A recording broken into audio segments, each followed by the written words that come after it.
Hey, you're listening to Headcanon Graps, and this is Off the Dome, and we're going to do a Crown Jewel preview covering what I'm theming Cody's Bad Month. And we're only going to focus on the main two Crown Jewel matches with Cody and Gunther and Nia and Liv. But first, we're going to kick off with Cody. And to me, the theme of this month is the month of November will be Cody's Bad Month, where he's going to end up losing this Crown Jewel championship match to Gunther. I think with KO playing some type of way of interference or a distraction, I think that's when we get this KO return. He'll pop up on Cody. This will cost Cody this match. Throughout the month build-up, will incite Cody basically to throw his championship on the line, saying, hey, KO, I know you want this. I know you want to fight me. Let's just do this. We'll do it in Canada. I don't care. Survivor Series comes.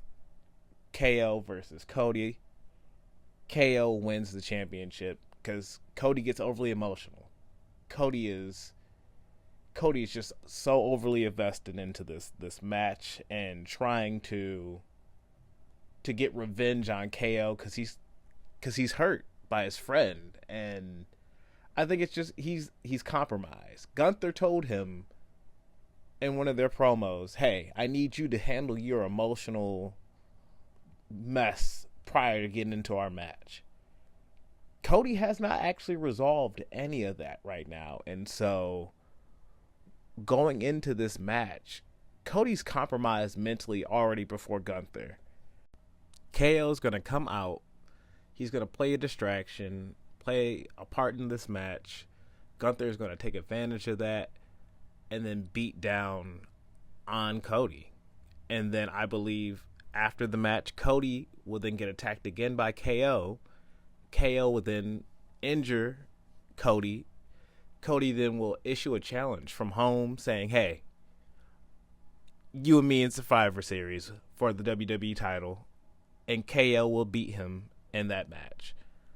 I think KO eventually loses the championship back to Cody, and that leads to Randy coming back, and Randy and KO building their feud towards WrestleMania. Now, when you're looking at that feud, I think once Randy actually officially beats KO at Mania, I think there's a segment where Cody and KO are backstage later on, and there's actually like a moment where they hug it out, they forgive each other, and this is finally what incites Randy. I don't think Randy turns until post-Mania. I think Randy's been patient. I'm trying to ride the wave with you, Cody, but okay, cool, you forgave Jey Uso. I come back to War Games, and now I got a team with him because you forgave him. Okay, but that's one of the dudes that put me out. All right, I'll ride the wave with it. Oh, look, now you're teaming with Roman Reigns, one of the other folks that helped put me out. Oh, it's not a problem until you make it a problem, but I'm going to ride the wave with you. Okay, let's keep doing it. And I think the third strike is Cody forgiving KO. And with Cody forgiving KO, this then incites Randy to go turn on Cody finally. And I think by that time we've had enough of Uncle Randy, where he's been the good baby face that we've missed and we've beloved. And I think that we can get a nice little heel run with Randy after that. Maybe even taking the championship off of Cody after Mania, and then he gets his WWE championship run with it. KO and Randy both being able to benefit from being hurt by Cody and earning a WWE championship match off of that and having a world title reign. I think it benefits them both in that regard. And then I think Randy loses it to somebody else. I haven't really thought that far ahead. You know, SummerSlam's coming up next year, and what if we built to Randy, still WWE champion after beating Cody for it, facing John Cena, and John Cena breaking Ric Flair's record there, with Randy trying to be the one to stop him. One of Ric Flair's old mentees. How y'all feel about that? Now, I want to tap on Gunther and his future out of this match. So, with him winning the Crown Jewel Championship, I think this and the ring that he'll get from this that they talked about in the press conference today, the pre-show press conference, I think that ring will be basically now his championship for him to carry for the rest of the year. His trophy, if you will. Because I either believe that Gunther's going to lose that world championship to either Sammy in Vancouver at Survivor Series, or he'll lose it to Punk at the Royal Rumble one-on-one. But I don't think he is going into Mania with that championship.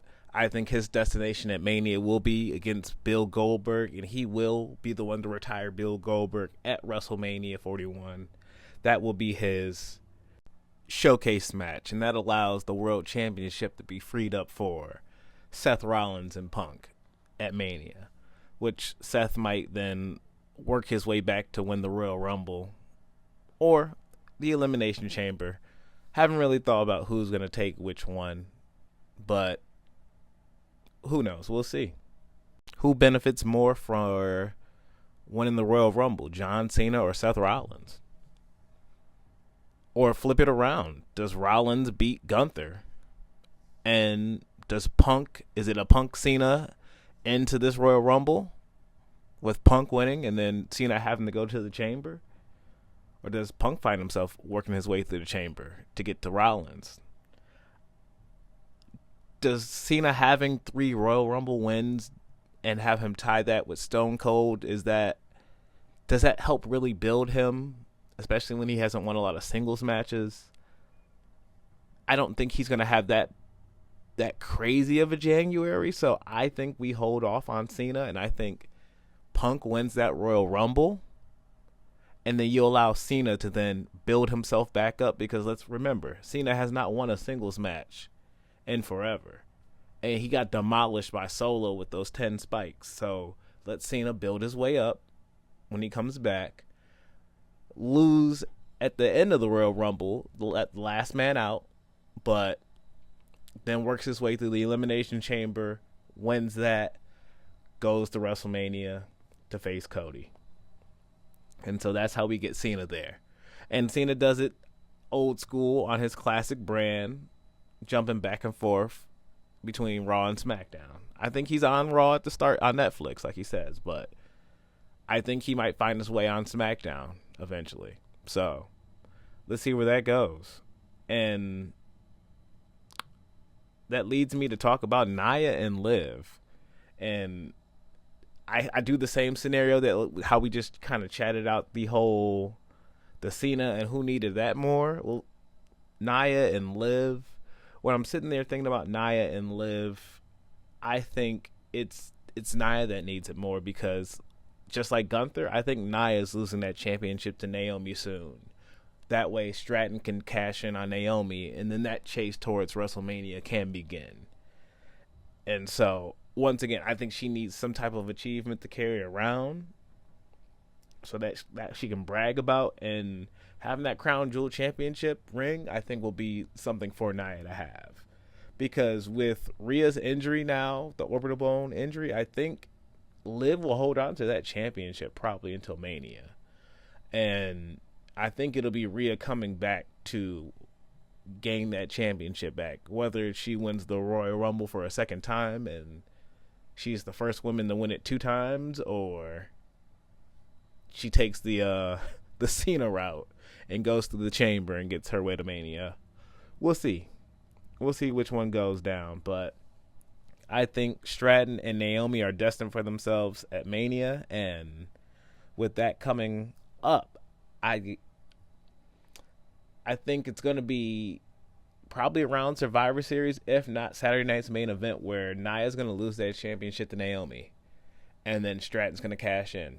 And I think Nia will float around and become Stratton's heavy, but not in a second way, but more of a I'm looking at you and I'm basically stalking you for the moment that I'm going to jump you and get my championship back from you.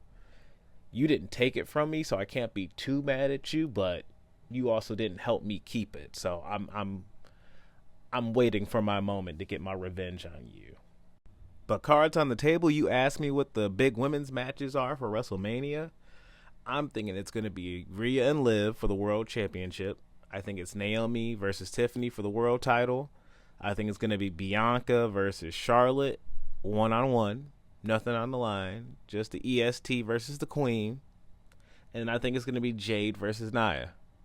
Just to get that revenge from that Queen of the Ring DQ loss that Jade first suffered when her daughter got involved and all that. I think that's a nugget there for the future. And they might want to try to have like a big moment, powerhouse moment for Jade to be able to do some type of big spot, maybe a Jaded with Nia or some type of power move with Nia to have her WrestleMania moment one-on-one and to kick off her singles WrestleMania career, because I think Jade wins that match. But I think those are 4 big women's matches. And then I think if I have to look over at the men's right now, I think we're looking at Randy and KO. I think we're looking at Gunther versus Goldberg. I think we're talking about Punk versus Rollins for the world title. And I don't think this is going to main event at all either night of WrestleMania. Sorry, Punk. Sorry, Rollins. But I think Punk will get his Mania main event next year when it comes to the custody battle for Paul Heyman. I think it'll be him and Roman Reigns and one of the main events for next year. But I'll even talk about what I think next year's main events will be. So, but not this year, Punk. Sorry, my dude. But we're going to have Roman versus Rock. Night 1, WrestleMania main event. And then night 2, Cody versus Cena to close WrestleMania for the WWE Championship, which I have Cena losing. Cody gets his match, his big match with Cena. They get to pass that torch of the last babyface to babyface. And that's kind of cleaning up a good 1-2 for WrestleManias for Cody. I beat Roman one year and then I take out Cena the next year in his last WrestleMania.